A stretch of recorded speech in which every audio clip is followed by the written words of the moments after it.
Et bonjour tout le monde! Aujourd'hui on se retrouve pour une nouvelle vidéo. Dans cette théorie, on va parler de l'éveil des fruits du démon. Allez, c'est parti! Tout d'abord, je vais faire un petit récapitulatif de ce que nous savons à propos des fruits du démon. Dans le monde de One Piece, il existe des fruits qui sont habités par des démons. En mangeant ces fruits, on obtient d'incroyables pouvoirs, mais en contrepartie, on ne peut plus jamais nager et l'on perd toutes ses forces au contact d'eau de mer ou de granit marin. On classe ces fruits en trois grandes catégories: les paramécias, les zoans et les logias. Parmi ces catégories, on trouve des niveaux de rareté. Les paramécias ont à ce jour le plus d'utilisateurs connus, ce qui laisse penser qu'ils sont les moins rares, mais ils ne sont pas pour autant les plus faibles. Dans l'ordre décroissant, les zoans sont en termes de nombre d'utilisateurs connus, deuxième. Les logias sont les fruits du démon les plus rares. Ils sont donc une minorité et sont les plus puissants car ils n'absorbent pas les coups. On ne peut pas manger deux fruits du démon sous peine d'exploser. Aujourd'hui, le seul homme connu à avoir deux pouvoirs est Marshall D. Teach, plus connu sous le nom de Barbe Noire. Dans ces trois grandes catégories, on distingue quelques sous-catégories. Paramécia corporelle.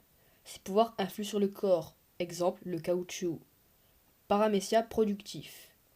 Permet de fabriquer un élément, exemple la cire. Paramécia manipulateur. Permet de contrôler une force ou un état, exemple les séismes. Mais il n'y a pas que les paramécias, les zoans sont aussi de la partie.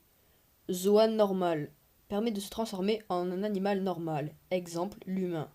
Zoan antique, permet de se transformer en un animal antique, exemple le mammouth. Zoan mythologique, permet de se transformer en un animal mythologique, exemple Bouddha, qui est un humain mythologique. On remarque que dans les catégories Zoan et Paramécia, il y a des sous-catégories connues, mais pas dans la catégorie Logia. Je pense qu'il y a deux sous-catégories dans la classe Logia. Et oui, contrairement aux classes Zoan et Paramécia où il y a trois sous-catégories, chez les Logia, il n'y en a que deux, ce qui est sûrement dû à la rareté de cette catégorie. Logia primaire permet de se transformer et de contrôler une matière ou un état primaire, exemple le magma. Logia secondaire permet de se transformer et de contrôler une matière en un état secondaire, exemple le sable. La dernière chose que l'on a appris sur les fruits du démon est aussi le sujet de cette vidéo. Lorsque l'on maîtrise ses pouvoirs à la perfection, il est possible d'arriver à un stade que l'on appelle éveil. La notion d'éveil nous est présentée pour la toute première fois dans le manga lors de l'arc d'Impel Down par Crocodile. Il prend pour exemple les gardes bestiaux qui sont des zoans éveillés à temps plein. Lors de l'arc Dressrosa, Doflamingo nous a montré son éveil. Le Ito Itonomi est un paramécia corporel. Son éveil permet de transformer et de contrôler les alentours, donc tout ce qui est sol et bâtiment, en fil. À Impel Down, on remarque que l'éveil des gardes bestiaux a eu le même impact que celui de Chopper à Enies Lobby. L'animal prend totalement le contrôle et offre une capacité de régénération améliorée en dépit d'une perte d'intelligence. La force est décuplée ainsi que la masse. On sait que les Logia sont plus puissants et plus rares que les Paramécia ou encore que les Zoan. C'est pour ça que je pense que l'éveil des Logia est un mixte des deux autres éveils. Oui, l'éveil des Logia égale l'éveil des Paramécia plus l'éveil des Zoan.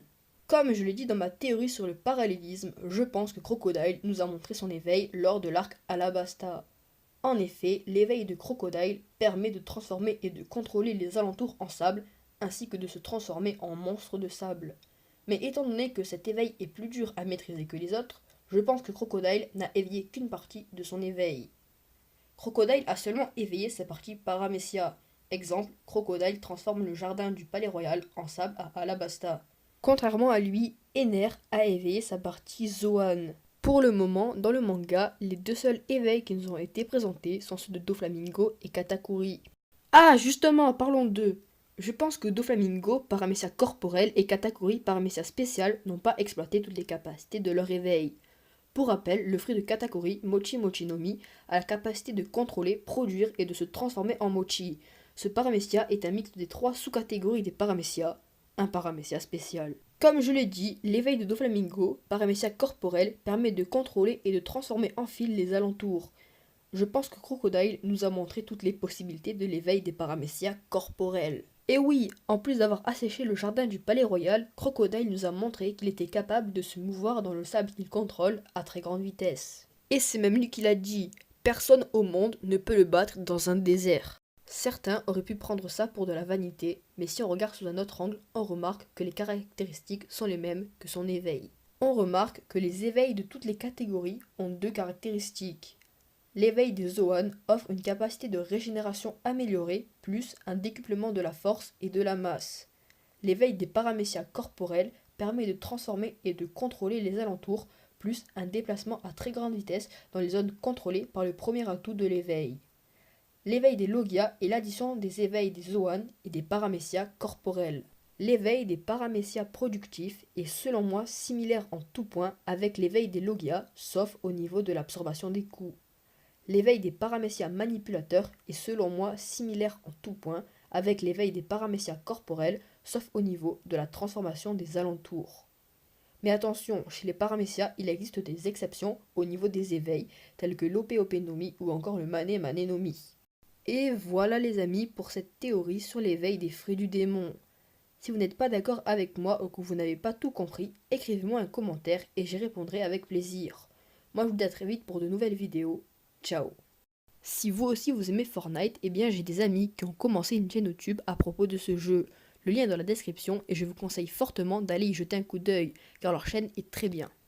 Mais la mienne reste quand même meilleure. Allez, salut!